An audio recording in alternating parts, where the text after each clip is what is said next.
Hello, how are you doing? I hope that you are doing well, your day is going well wherever you are in the world. And today I would love to talk about something what kind of has come up because recently there was a new documentary released called You Are What You Eat.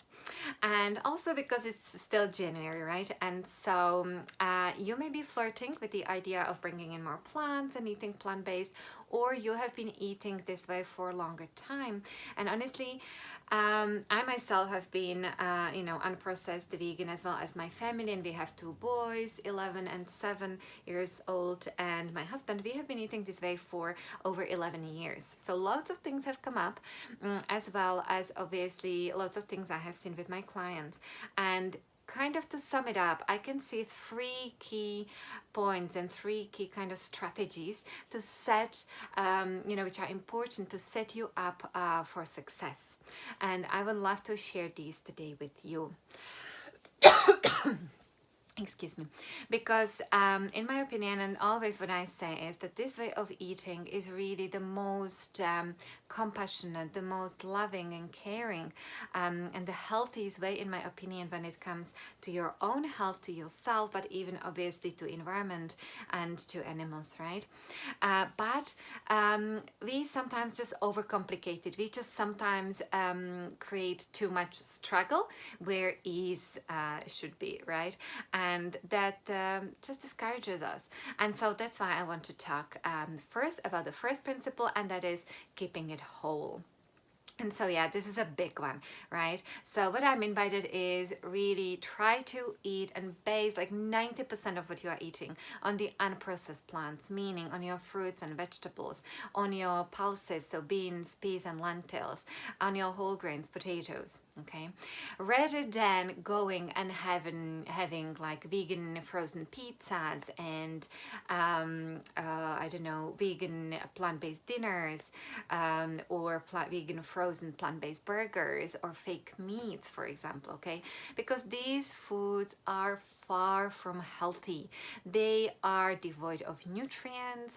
Yes, they can save you time, but they make you feel awful. They literally make you feel like crap, right? They steal energy from you. They steal nutrients from you because you still have to digest them, right? But they are not doing anything for you. And honestly, especially if you're at the beginning of your journey, I like to kind of set up the tone is important because your taste buds are adapting, they are adjusting. And honestly, if you bring in these unnaturally rich foods right away, how on earth can you appreciate simple, like, but delicious, right, lentil chili and steamed broccoli and baked potatoes, right? So, or smoothies and salads? It really become a challenge, because please remember that all these ready to eat meals and all these, as I said, like fake meats, for example, fake burgers, like corn, made up of corn, or protein isolate, kind of like nutrients which you can't even pronounce. All these, as I said, they are very rich in calories, and so they will be very appealing to you, of course, because like they really should be called transition foods, in my opinion, right? At the very beginning of the journey, when you are just weaning of meat, for example, and you are looking for something richer, and what resembles kind of the flavor of meat. But the problem is, because they are so rich in calories, they are actually addictive. And it is hard then to, or harder, it's not impossible, but it's harder to dial everything down. And as I said, once your taste buds swim in the rich flavors, to appreciate the simplicity of the natural plant food, where the health is, when the vibrancy is, right? And which will make you thrive. So keep it whole, number one.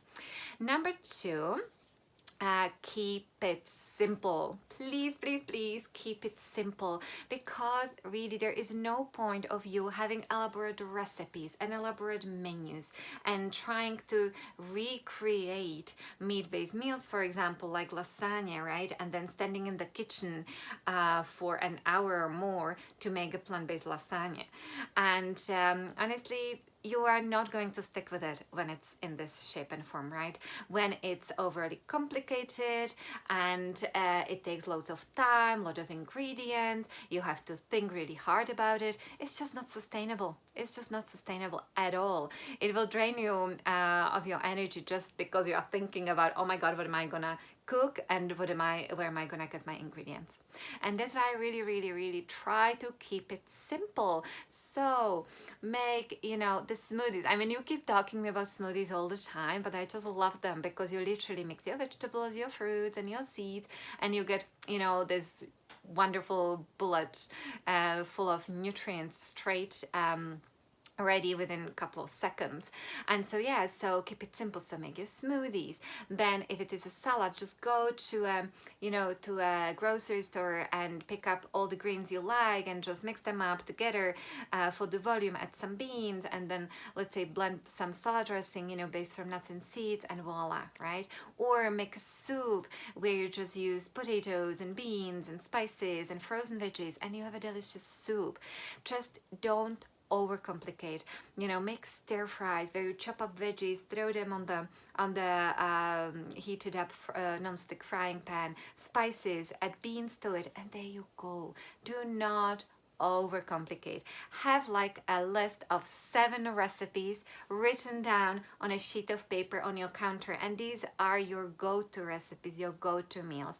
As long as you keep it simple, there is, you know, there's absolutely no question you are gonna stick with it, because you can always go out on occasion, right, and have a little bit more elaborate meal. Or when you feel like it, you can always at the weekend, for example, you can look up a more elaborate recipe and make that. It's always an option, but on your day-to-day logistics, or in your day-to-day logistics, it's really important to keep it simple. So yeah, keep it whole and keep it simple. And third, keep it fun. Please keep it fun, because you know, how could you ever stick with anything what's not fun, what's draining, what's overwhelming, what you consciously know is good for you, and you know, your health is going to benefit, you know it consciously, but on your emotional deep level, it's just draining and exhausting, and you're just not enjoying it, right? And you are dragging it. And that's why keeping it fun is so important. And that kind of brings me back a little bit to the simplicity, and again to the keeping it whole, because when you keep it whole and keep it simple, you get the opportunity to appreciate the colors, right? The colors of beautiful fruits when you are making a smoothie bowl, like, you know, based on berries, and you then add some chopped up fruit to it, and you'll have your seeds in it, and or when you are snacking on a fruit, you smell the fruit, you know, you just enjoy the vibrancy of this lifestyle, and then it's just so much fun, and it's so easy to stick to, because yeah, like, you know, we have a tendency to overcomplicate, right? It's kind of our human brain when we look a little bit for problems rather than for solutions and for the magic. And that's what I love to do. And that's kind of my mantra, really. Keep it simple, keep it fun, keep it playful, look for the magic, not for the problems. And if you adopt that mantra, it will be just so much easier, and it doesn't matter whether you want to eat plant-based to pick up your energy, to, you know, for the environment, to control your weight or lose some weight, to, I don't know, nourish your skin, nourish your hair, for better mental clarity. It doesn't really matter, because as long as you keep it fun, you are motivated constantly, right? And of course, you can again look up for different recipes and stuff like that, but just, you know, just follow your heart and keep it fun in this way, because as long as you are doing something what resonates with you and what entertains you, you are done. You are done, and there is just, you know, it's just so much easier to follow through.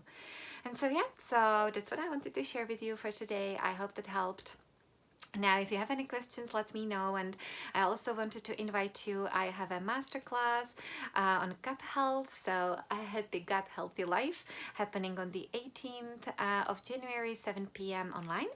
And so yeah, we are going to talk about what triggers our digestion, what is behind GERD and acid reflux and indigestion and infrequent bowel movements, and how you can actually embrace 3 changes in your life without feeling overwhelmed in relation to time, and start feeling better. Okay, so yeah, so I'll post the link in the comments, and yeah, so have a beautiful day. Bye bye.